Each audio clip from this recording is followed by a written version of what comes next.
लेकिन जादू कैसा भी होए, एक न एक दिन उसका राज खुल ही जाता है। हम तो दया माया में पड़ के अपने पति की छात्रा को सीने से लगा लिए और ये लगी दगेंद्र साहब के सीने से लगने। अब क्या बतावें कि गांव गिराव का संस्कार औरत को कितना मोटा रस्सी में बांध देता है। एक दिन इनका एक चेला घर आया, आके पाँव छू के कहने लगा, अम्मा पानी सिर से ऊपर जा रहा है, यही बखत लगाम कस लेना ठीक रहेगा। क्या बताएं अम्मा।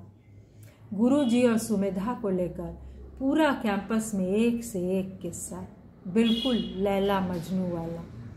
बाकी कहा गया है कि आँख पर पर्दा पड़ जाए तो अजगर भी रस्सी दिखने लगता है। आशुतोषवा के मुंह से अपने डॉक्टर साहब के लिए इतना निकलते ही हम तो उठा लाए झाड़ू। भाग मुँह झौंसा, भाग यहाँ से। बेचारा उल्टे पांव चला भाग। हमारी समझ में वो वक्त तो यही आया कि हमारे डॉक्टर साहब ठहरे विभाग के हेड, ज़रूर किसी की चाल है कि चरित्र पर दोष लगा के उनको बदनाम करके कुर्सी हथिया ले।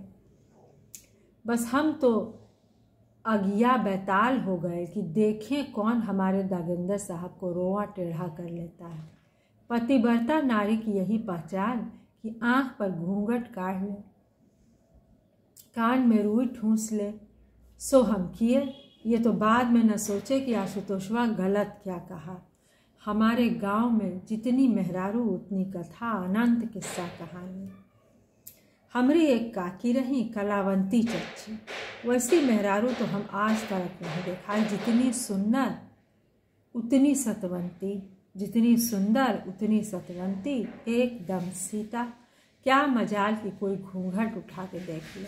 और चच्चा परम लुच्चा, दुष्चरित्र। रिश्तेदारी में जाए तो वहाँ से भी दिन दोपहर भगा दिए जाते रहे। जो नार हत्थे चढ़ जाए ले जावे उसको अरहर का खेत में। चच्चा ने जीवन भर चच्ची की वो दुर्गत बनाई कि क्या बतावे। मार लाठी के हाथ वो तोड़ गए। इस पर भी जब 30 चौथ आए तो चच्ची निर्जला बरत रहे। अंत क्या हुआ सोच के हियरा कांपता है। उनका पेट में बच्चा रहा, पर चच्चा अपना आदत से लाचार ईंटा उठा के पटक दिए चच्ची के पेट पर। 5 माह का बचवा पेट में कुम्हला गया। चच्ची की भी हालत खराब होने लगी। बैलगाड़ी पर लाद के दादी हॉस्पिटल ले गए। जब पुलिस आई तो चच्ची बयान क्या दी कि कुइयां पर पानी काटते फिसल गई। चच्चा साफ बच गए। दादी अस्पताल छोड़कर घर चली आई। बाकी सतवंती काकी नहीं बची। चिता में फूंक आए तब भी चच्चा और उनकी माई दोनों का आँख में एक बूंद पानी रहा। गांव में सब आज भी उनका गुण गावत है, लक्ष्मी रही लक्ष्मी। वाह, ऐसे संस्कार स्त्रियों के क्यों रहे कि पति की मार खाकर उन्होंने जबान नहीं खोली। अब क्या फायदा साक्षात लक्ष्मी बनाओ चाहे सीता, जीव तो निकल के उड़ गया ना जी देह से। आज हम सोचते हैं कि काकी ने जो किया क्या वो ठीक रहा। बहुत ज़रूरी है ये सोचना, और बहुत ज़रूरी है सवाल करना और सच कहना और अपनी ज़िंदगी तलाशना। बोल के काहे न गई की हद तारा है। आज भी बिसरा दिन याद करके आँख भीग जाता है जज साहब। हम बार बार सोचते कि हम कितना भाग्यशाली हैं। हमारे डॉक्टर साहब कभी हमारे ऊपर हाथ नहीं उठाए। नहीं तो कोई मेहरारू ऐसा नहीं जिसका भतार अपनी औरत का खाल खींच के भूसा में भर दे। ये तो एकदम चुप है। क्या इसलिए हमारा नाम भागो भागवंती? हमहू चुप्पे रहे। बाल गोपालन के देख रेख के जिंदगी काट दिए। लप्पो का बेटा तो जब भी यहाँ आता है हमारी गोद में आके लगता है खींचने, नानी ये देखो ना नानी, ए वो। अब जिसके आगे कौनो गर गोसाई नहीं वो तो छुट्टा साड़ हो जाता है। अनबोलता मनई को 4 बात सुना के सब कोई अपने को वीर बहादुर समझता है। यही किस्सा यहाँ भी चलता रहा। बाकी एक दिन हम जान गए कि दाल में बहुत काला है। सुमेधा घर आए तो एक ही कागज़ में मूड़ी गाड़ के सर से इतना सट के रहे कि अनहार से अनहार, अंधे से अंधा आदमी भी एक दफ़ा चिहुक जाए कि ये गुरु चेली है कि और कोनो बात है। दोनों आपन में मगन, दीन दुनिया की कोनो फिक्र ना हो। लेकिन जब तक सीधे खटिया पर न पकड़े जाए तब तक कैसे वो बात जवाब पर लावें ये जो मन में बवंडर उठा देते हैं। एक दफ़ा हम अकेले गांव गए, ममेरी बेटी का शादी रहा। ये बोले हम तो नहीं जा पाएंगे भागमती, तुम जाओ। इनकी आज्ञा शिरोधार्य हम चले गए। सब नेग नियम रीति रिवाज निभा के आए। घर लौटे तो इनका रीति रिवाज की खबर मिला। हमारी पड़ोसन खुसुर खुसुर करती बोली, भौजी प्रोफेसर साहब के पास एक लड़की बहुत आती रही, रात के 9-10 बजे तक बैठती रही। हम बोले वो थीसिस का काम बहुत परिश्रम का काम है। वो बोली सो तो ठीक, पर हमने उस दिन खीर पूरी बनाई थी। सोचा भौजी है नहीं तो थोड़ा दद्दा को दे आए, उनकी पसंद की चीज़ है। हम घंटी बजाए, नहीं खोले दरवाज़ा। 2-3 बार बजाए तो थोड़ा सा दरवाज़ा खोलकर झाँके, हमें देखा तो खींच कर बोले क्या है। हमने कहा आपके लिए खीर पूरी लाए हैं। बोले हम खाना खा लिए हैं। 7:30 बजे ही खाना खा लिए। हम बस इतना ही कहा, दद्दा फ्रिज में रख लीजिए, कल खा लीजिएगा। जरा सा दरवाज़ा खोलकर थाली डूंगा हमारे हाथ से पकड़ लिया और दरवाज़ा हमारे मुंह पर ठाएँ से बंद। घंटे भर क्या देखते हैं कि वही पतुरिया फ्लैट से निकलकर चली जा रही है और ये उसके पीछे पीछे। अगर लिखने पढ़ने का काम ही करते रहे तो सामने के कमरे में बैठकर करेंगे ना, न कि भीतर किवाड़ उड़का के। वो छोकरिया से सावधान रहो भौजी। हम क्या कहते, खुद ही अनदेखा करके चलते रहे। आखिर हमारे भरतार हैं, इनका सम्मान हमारा सम्मान, इनकी इज्जत हमारी इज्जत। पर पास पड़ोस का मुंह तो नहीं न बंद कर सकते। लेकिन शंका का बीज तो पड़ गया न जी। आखिर डॉक्टर साहब इतना सीधा काहे बने रहे कि मोट पतराए अलोन और लोना खा के भी ये कभी कोनो शिकायत नहीं किए।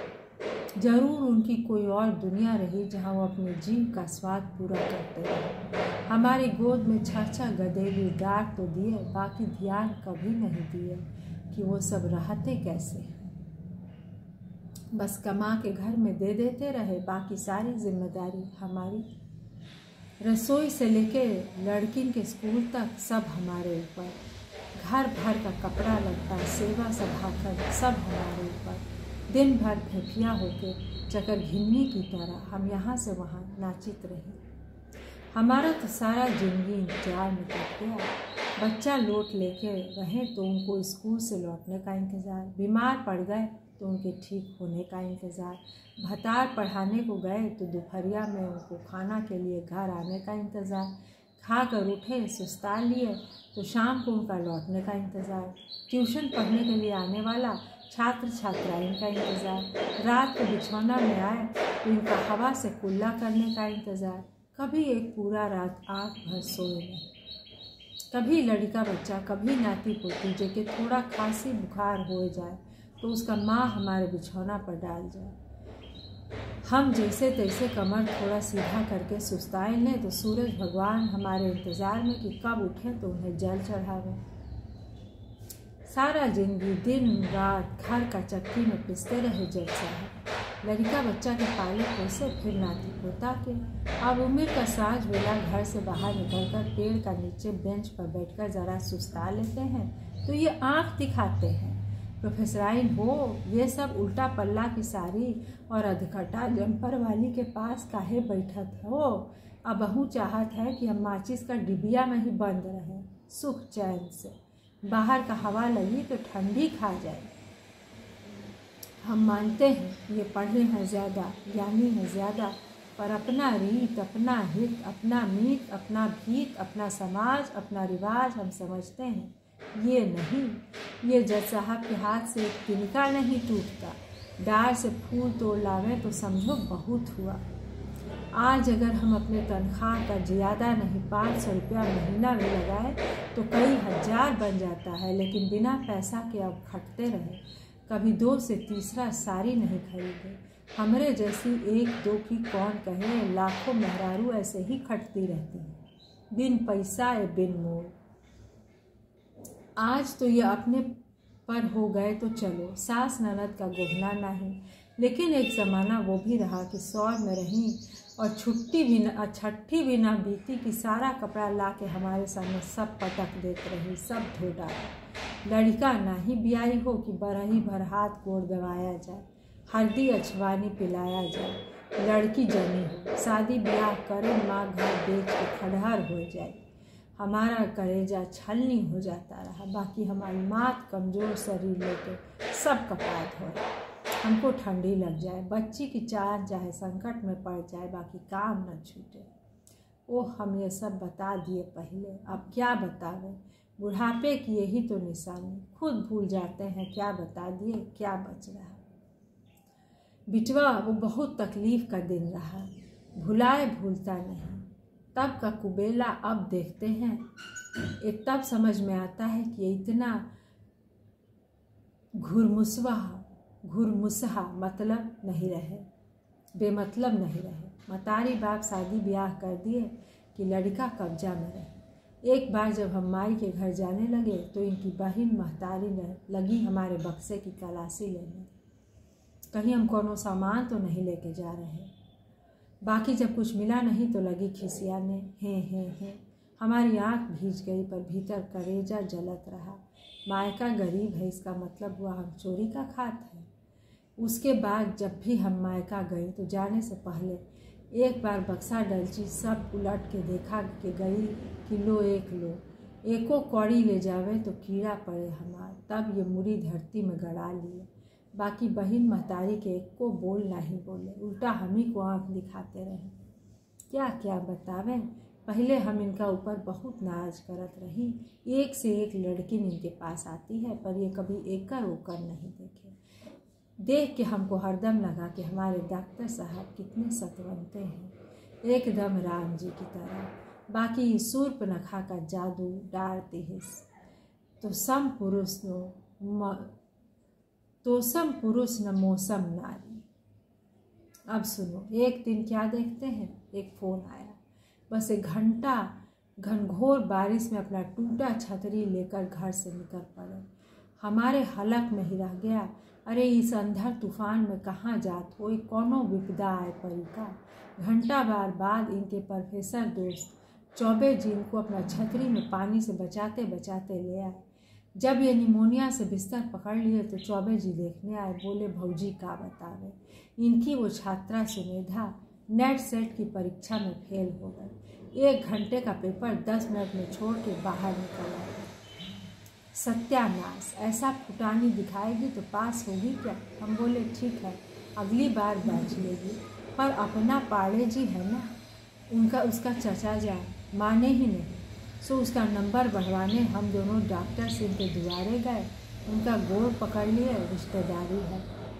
भतीजी ठहरी, गरीब की बेटी, फेल हो गई तो ज़िंदगी बिगड़ जाएगी। उस 3rd डिविजनल के लिए न अपना उम्र देखे न शरीर। ठंड खा गए, बिछौना पकड़ लिए, पर उस गरीब को तार दिया। 10 दिन बाद पेड़ा का दोना लेकर सुमेधा हमारे घर पधारी। माते हम 100 में 80 नंबर पाए हैं, मुँह मीठा करो। हमसे वो पेड़ा न उगलते बने न निगलते। इसी वास्ते 7 दिन मूड़ी माथा कंबल ओढ़ के सर्दी खांसी बुखार में पड़े रहे। तब तो ये देखने न आई। अब दांत निपोड़ती पेड़ा से मुंह मीठा कराने चली आई ससुरी। अपने डॉक्टर साहब खोस खोस कर हंसते रहे, खी खी खी खो खो खो। कभी कभी हमें लगता है कि जो सोना या हीरा जवाहिर देख के भी लालच में नहीं आया, वो पीतल पर कैसे ललचा गया। बाकी आप सोचते हैं कि सोना लावे की हिम्मत ना रही इनकी। जब खुद पर भरोसा नहीं होता तो हर चीज़ कीमती ही लगती है, पीतल हो चाहे लोहा। हमारा तो माथा ठनक गया जब एक बार डॉक्टर साहब 60 की उम्र में हमारे बिस्तर पर आ गए। लड़का लड़की सब लड़का बच्चा वाले हो गए और बूढ़ों को जवानी छाए रही। अब तो हमारे गाल ललाट सब झुर्री से भर गए। अब जिंदगी का सात्विक बेला में ये बिछौना का खेला क्या अच्छा लगता है। बस कदम डगमगा गया, बहाना भी मिल गया। बाकी धुआं तो रुका नहीं, खबर भी धुआं के माफिक फैलने लगी। दबी जबान से निकला फुलझड़ी भी एक दिन बम हो जाता है। हम क्या करते आप ही बताओ। मन मार के चुपाए रहे। अपने को समझा लिया कि जैसे हम घर में नीचे बैठ के पोछा नहीं लगा सकते तो उसके लिए एक महरी लगावत है कि नहीं। वैसे ही अब नई नवेली की तरह नखरा तो नहीं कर सकते। अब आराम की बेला में ये साहेब चाहें कि बिछौना में कला मुंडी खाइन तो ये हमसे ना होई। बस हम भी ढील दे दिए। हम ढील न देते तो ये बाजार उठा चले जाते। भला समझो कि बाजार खुद चल के घर में आ गया। खुली आंख से हम आंख मूंद लिए। अब इसको चाहे हमारी गलती कहो चाहे गुनाह, जब एक बार रास्ता साफ हो जाता है तो आदमी बड़ा बेशरम बन जाता है। अब वो जो कर्तव्य निभावत रही उसके बदले ये साहब उसके लेख लिखे। पीएचडी वो कर रही है और थीसिस हमारे साहब लिख रहे हैं। यहाँ तक कि जान लगा दिए कि पीएचडी की किताब भी छप जाए। ये निबुहरी तो जानती रही कि बस डॉक्टर साहब की कृपा दृष्टि होए तो बिना परिश्रम के सब हासिल। थीसिस लिखें, छपवाए, उसको कहीं बोलने खातिर जाना हो तो उसकी तैयारी में जुट जाए। बस यही कारोबार 24 घंटा। यहाँ तक कि कहीं इनकी बुलाहट हो तो कह दे कि हमारे पास तो टेम नहीं है, सुमेधा को बुला लो। वो विदुषी है, उसको आगे का चांस दो। जाने प्रोग्राम होए या सुमेधा के चांस दें। एक बार उसको आजमाओ। हमारी शिष्या हमसे अच्छा भाषण करे। बस एक ही तोता रटंत सुमेधा के चांस दे, सुमेधा के चांस दे। वो घबरा के कहती, सर हमें तो इस विषय में कुछ आता ही नहीं, हम कैसे करेंगे। अब तो जज साहब से कहने लगते, अरे पगली, वहाँ कौन विद्वान विराजत है, ससुरा एक से एक गधा है, सब हम लिख कर दे देते हैं, जाके बस बोल आवा। इतना तो कर ही लोगी, हैं कि नहीं। थोड़ा खातिर तवज्जो का मज़ा भी लो मेधा। वो नखरीली एहसान से इतरा इतरा के दोहरी हो जाती, सर सर सब आशीर्वाद है आपका, का नहीं मिला जीवन में, रुपया पैसा नर नौकरी सब मिला, बस थोड़ी सी मान प्रतिष्ठा मिल जाए तो बस। ये तो लहा लोट, मन में तो खीर पकने लगती। मन ऐसे ही बढ़ाए वो इनका, ये उसका, आंगन में मगन, माय धिया गवनहार, ए बाप पूत बजनिया, माँ बेटी गाना गाए और बाप बेटा ढोलक बजाए। वो बनरी इनके हृदय पर लौटे और इनका गाल एकदम लाल गुलाबी। उस समय ये इतना बड़ा दानी कि अपना करेजा निसार के दे दे। सकल सूरत नहीं पर तो ये हाल जो रूपमती होती तो पूरा शहर में कहर बरपा देती। इसी सूरत पे ये जान छिड़कते बोले, तू घबराती काहे हो, सब हो जाए, बस हमरे ऊपर भरोसा रखो। वो तिरछी नज़रिया से देख के इन्हें निहाल कर दे, सर आप पर भरोसा नहीं करेंगे तो किस पर करेंगे। बचपन में जब कोई लौक कोनो मेहरारू के तिरिया चरित्र की बात करता तो हमको बहुत अपमान बुझाता। बाकी सुमेधा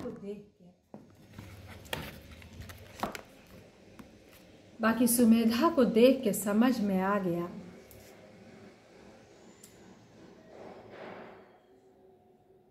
कि तिरिया चरित्र क्या होता है।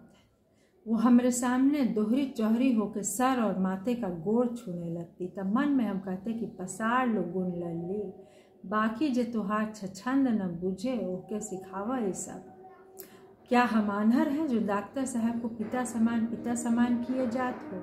एक बार तो दया भी आ गई कि अपना उम्र का कोई नहीं मिला इसको। बाकी दया भी कोई कितना कर सके उसके ऊपर जो खुद दया करने वाले का घर में आग लगाए। बस ऐसे ही फोड़ा बढ़ के कैंसर हो गया, सिर के ऊपर पानी चला गया। और एक दफ़ा तो हम सन्मुखी कह दिए कि अरे बुबई तनिक अपना आँचल संभाल ले, बार बार ढरक जाता है, कंधे पर काई जमी है का। और वो सतभत्री क्या बोली, हमारी माई भी यही कहत रही हर वक्त, आप भी तो हमारी माते हैं, आप नहीं कहेंगी तो कौन कहेगा माते। हम तो सनक गए, मन हुआ कि ससुरी के मुंह में अंगार भर दे। अरे महतारी की एको दिन सुनी होती तो इस उम्र तक पल्ला न ढरकता तुहार। तब से ही यही चाल है क्या, पक्की शिकारिन है ये तो। हमारे मूर्ख भतार डॉक्टर साहब के एक बार ये कीचड़ में खींच ली तो बस वो सर से पांव तक लथपथ, एकदम थापक कथैया, न लोक की लाज किया न परलोक की लिहाज। ओकर अपना बगल में लेके अजंता एलोरा से लातूर तक और इगतपुरी से ब्रजेश्वरी तक सबका सामने एक ही कमरा में ठहराते। हमार समधी भी प्रोफेसर तक उनका सामने आंख भी का पर्दा नहीं। हमार समधी भी प्रोफेसर पर उनका सामने भी आंख का पर्दा नहीं। वो तो जानो छुट्टी भैंस ए पर बाबा नाना भय हमारे बुढ़ऊ को भी कोनो लाज शरम नहीं। बुद्धि सारी टखना में बिलाए गई। देखो बबुआ, हम किसी की शिकायत सुनने वाली नहीं, और यहाँ जो घर में आए जैसे ही हमको अकेले देखा तो शुरू हो जाए शुरू सुमेधा और इनके बारे में। एक बोला, अम्मा सर को सब मोहित कुमार नाम दिया। हम पूछे ही का है रे? बोला, वो सुमेधा का असल नाम सुमेधा नहीं है, मोहिनी है ना, इसके वास्ते। नाम पतुरिया गड़बड़ बताइस, पर हम हर माहूर खा के रह गए। उल्टा डांट के बोले, अगर ये बात हम तुम्हार सर के बोल दें तो तुम्हार पत्ता साफ हो जाए। पास होए कि हुलस हाय बचुआ, तो तुमहू इतनी अकलमंदी करो कि चुप्पा ही रहो। डॉक्टर साहब लौटे तो हम पूछे, सुमेधा का नाम क्या है? बोले, मेधा। और क्या? ये लो, एक आखिर उम्र कम हो गया, काहे पूछत हो? वो ऐसे हमारी ओर आँख काढ़ कर देखे जैसे कहते हो, सुन लो पढ़ाइन, अपना लक्ष्मण रेखा का भीतर ही रहो। और उसका भाषण लिखने को बैठे। सच्ची बात जज साहब, हमारा हिम्मत न हुआ कि उनका नामकरण मोहित कुमार बतावे। ऐसे ही तो नहीं, एक इस छतराइन को छोड़ सब छात्र लोग का गुरुजी के सामने घिघी बच जाता है। रात दिन उसके लिए भाषण कागज पर लिखते लिखते उनके दिल में तो नहीं, एक पेट में दर्द शुरू हो गया। असली डॉक्टर को दिखाए तो पेट का हार्निया। वही टेम के डॉक्टर साहब हार्निया के ऑपरेशन करा के 3 दिन अस्पताल में रहे। हम अस्पताल जावे तो सुमेधा बोले, माते आप घर द्वार देखो, बाबू को हम देख लेते हैं। ये भी बोले, मेधा है ना, तू काहे बेआराम होती हो। हम जब घर द्वार से फारिग होकर अस्पताल पहुँचे तो क्या देखे कि वो सेब, संतरा, नाशपाती, आलू बुखारा और क्या क्या हेन तेन ला के डॉक्टर साहब को खिला रही है। अपने हाथ से छील छील के ऐसे खिलाए जैसे ये कोनो बबुआ हो। सोचो कि एक 60 बरस का आदमी 7 साल का बच्चा हो के गुबुर गुबुर फल खा रहा है, और ये चेलिन लहक लहक के उसका मुंह में संतरा का फाँक डाल रही है। संतरा के फाँक का ये असर कि सागिंदा साहब को उसको कलेजे में टीचर लगाने के खातिर जब से जोग लड़िका को रिजेक्ट कर दिए। एक से बढ़ के एक खिस्सा पानी में गोबर के जैसे उतरा गया। हम वो सब खिस्सा बर्दाश्त कर लिए। तीसरे पन डॉक्टर साहब बोल बतियावत हमसे छोड़ दिए। हम सोचे कि चलो, उसका ब्याह हो गया तो सुबह का भूला कभी तो घर पलट के आएगा ही। पर न उसका ब्याह हुआ, न हमारा अच्छा देवी का नींद टूटा। हम तो पलट के आते रहे, पर अपना जीव उधर ही छोड़ के। कितना कॉलेज में उसको फिट किए, एक बरिस कोनो जगह टिकी नहीं। कॉलेज में लगते ही स्टाफ रूम छोड़ के सीधा पहुंच जाए प्रिंसिपल या मैनेजिंग कमेटी का हेड का कमरा में। साथ पढ़ाने वाले के आँख का कांटा बन जाए, काम छूट जाए, पर हमारे दरवाजे पे हाजिर। ये उसका संकट मोचन। 10 काम छोड़ के फ़ोन पर लग जाते। एकर फ़ोन ओकर फ़ोन, 16 घंटा फ़ोन पर। बिल आए गवा वो महीना 2000 रुपया। हम बोले, आए ये बिल का इंक्वायरी कराओ, फ़ोन का इतना बिल तो कभी आया नहीं। बोले, भाग मत, तुम अपना बथुआ का साग देखो, गैस खुला छोड़ाई का जल रहा है, इस सब से हम निपट लेंगे। हम क्या बोलते, मन में सोचे, ठीक है, जब अपना खीसा में हराम का पैसा आ गया है, लुटाओ जेकर ऊपर चाहो, जिधर वैकेंसी का खबर मिले जुगाड़ में लग जाओ। आखिर इनका मेहनत का रंग असर दिखा दिया। एक टाइम जो उसका नौकरी लगवाए तो ऐसा कि रहने रुकने का क्वार्टरवा भी मिल जाए। बस उसका क्वार्टर को ही अपना घर दुआर बना बैठे। हर शनिचर इतवार उसके दुआरे, दरवाजे के बाहर पाँव छुआ छुआ के निहाल, और दरवाजे के भीतर सांकल चढ़ जाती। सोचते, कौन देखता है? अरे ये लोग बाग बिना आँख के तो नहीं, माना कि भीतर नहीं देखते, मगर बाहर निकलते समय चेहरे पर भीतर का रंग तो कपाट में भर के बंद करके नहीं आते ना, तो सब तोहार रंग देख के तो बूझ जावत हैं कि नहीं। पर जो एक बार लोक लाज छूट गई तो जानत सब कोई। मर्द की दे, मर्द की जो दुर्गति न कराए सो थोड़ा। हम यही तो खा गए धोखा, हम सोचते रह गए कि हमसे ही लौ लगाए हैं, मुँह चाहे जिसके दुआरे मारे। बाकी प्रेम का परिभाषा बड़े बड़े ज्ञानी ध्यानी न बता पाए तो हम गांव जवार की औरत क्या बताएं कि मर्द का प्रेम क्या होता है। हम तो इनके चुप्पी को ही प्रेम समझ लिए। वे अपने को ज्ञान समझावत रहे और सुमेधा को शरीर। हम सोचत रही कि ज्ञान चैतन्य हो पर घर लौटे और शरीर जाए मसान पर, लेकिन शरीर अपना परपंच दिखाए तो ज्ञान भी आँख मूंद कर सुक्का बन जाता है। इस सब टेंशन में हमारा दांत दुखाने लगा। दांत का डॉक्टर के पास गए। आजकल डॉक्टर रूट कलान करता है ना पैसा ज़्यादा मिलता है उसमें। Root canal. 4 बार दांत को जड़ से खुरच के साफ कराए, पर जैसे ही उसमें फिलिंग करते रहे वो फूल के कुप्पा दुखे सो अलग। हम हार कर डॉक्टर से बोले, बिचवा एक एक करके बाहर करो जड़ से, ना रही बांस न बाजी बांसुरी, ऐसे ठीक ना होई। जड़ से दांत उखाड़ दिया, तब जाके चैन का सांस लिए। ये तो दांत की बात पर आंत के भीतर जो कील चुभता रहा उसको जड़ से कैसे निकाला जाए। हम तो अपने पंडित जी का नाम मोहित कुमार सुन के बेहाल हो जाते। ये नाम हमरा कलेजे में सूल सा चुभता, पर कोनो डॉक्टर के पास इसका इलाज नहीं। बाकी ये बात बताओ, सब कुछ बर्दाश्त करे का मेवा क्या मिला? ये तो हमारे लिए ही सोच लिए, ना रही बांस ना बाजी बसरी। आज नहीं तो कल दोनों मिल के हमारा काम तमाम कर देते। वही काम हमरे हाथ से हो गया तो कौन गुनाह हो गया? बताओ साहब, बताओ। ऊंची आवाज़ में बोलती हाँफती हुई पढ़ाइन एकाएक चुप हो गई।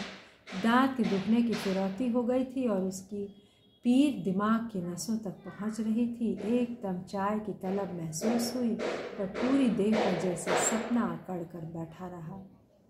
अपने इकलौते सोने के कमरे में अब अकेली जाग रही थी। बगल में सोए पाड़े सप्तम सुर में खर्राटे भर रहे थे। बीच बीच में उनका पेट ऐसे गुड़गुड़ा उठता मानो कोई बूढ़ा हुक्का खींच रहा हो।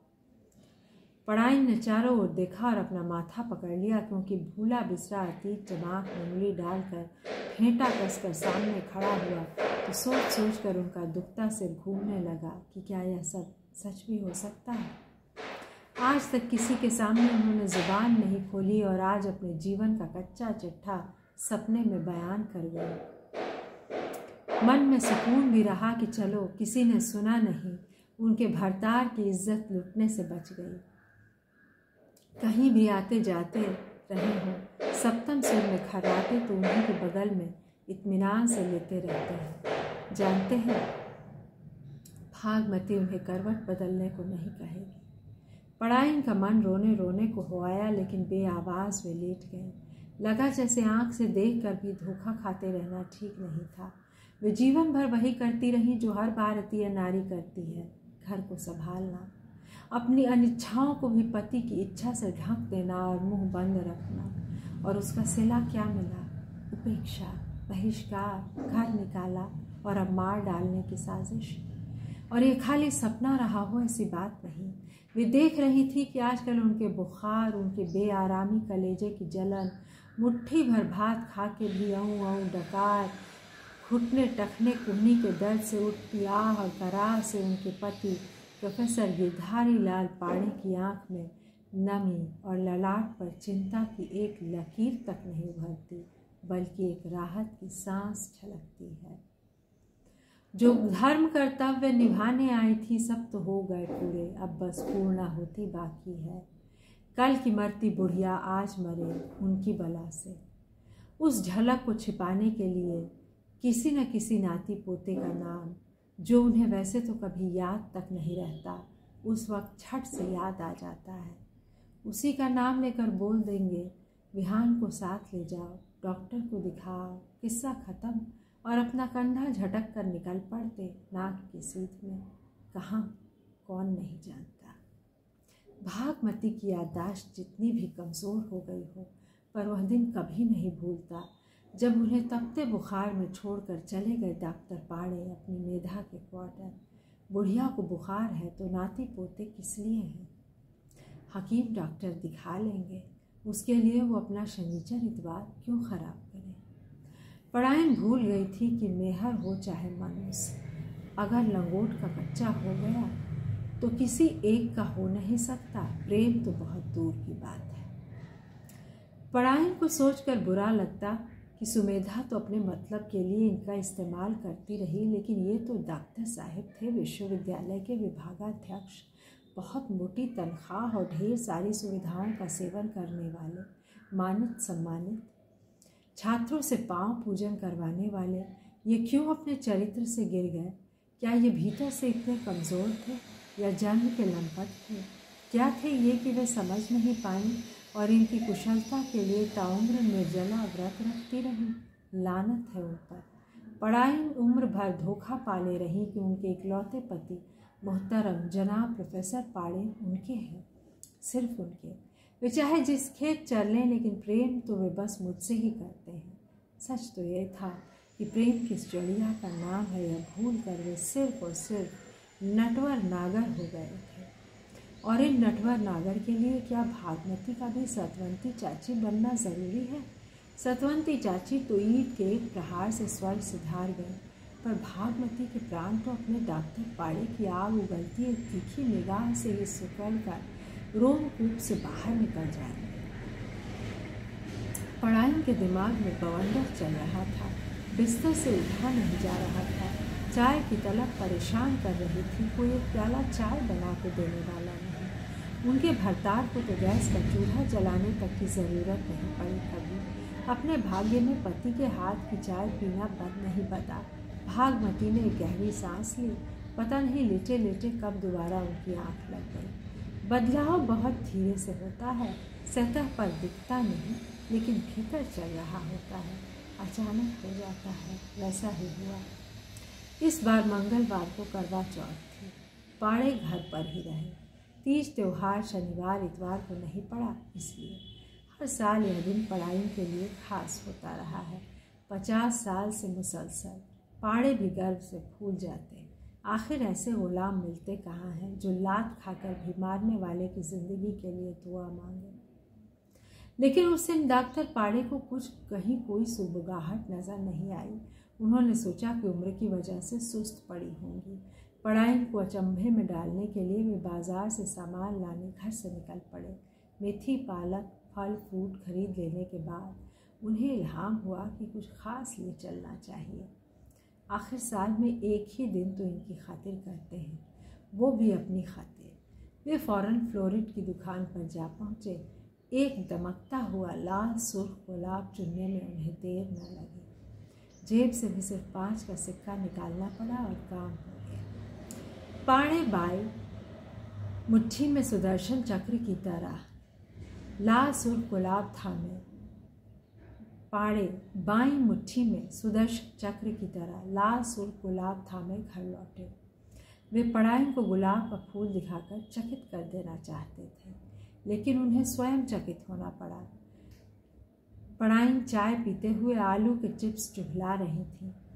पास रखी तश्तरी में रोटी, भरवा, करेले, बथुए का रायता और नींबू का अचार रखा था। यह नाश्ता है कि खाना, और वो भी अकेले? डॉक्टर पाड़े ने पलकों को झपकाकर फिर से खोला। मंगल को अमंगल कैसा? सकपकाती हुई आवाज़ में पाड़े बोले, अरे का हो, आज चौथ है, व्रत नहीं हूँ का? ना, परायण ने गरम गरम चाय की चुस्की लेते हुए कहा। एक एक चुस्की में चाय खींचने की सुड़क सुड़क की आवाज़ होती रही बेहिचक। क्या? काहे? बस ऐसे ही मन न हुआ। तीज चौथ को इतना व्रत उपवास से हुई है। बोलते हुए परायण के चेहरे पर ऐसा तेज दीप्त हुआ कि उसकी चमक में उसके चेहरे की एक एक झुर्री गिनी जा सकती थी। अब हमसे और व्रत उपवास ना हो।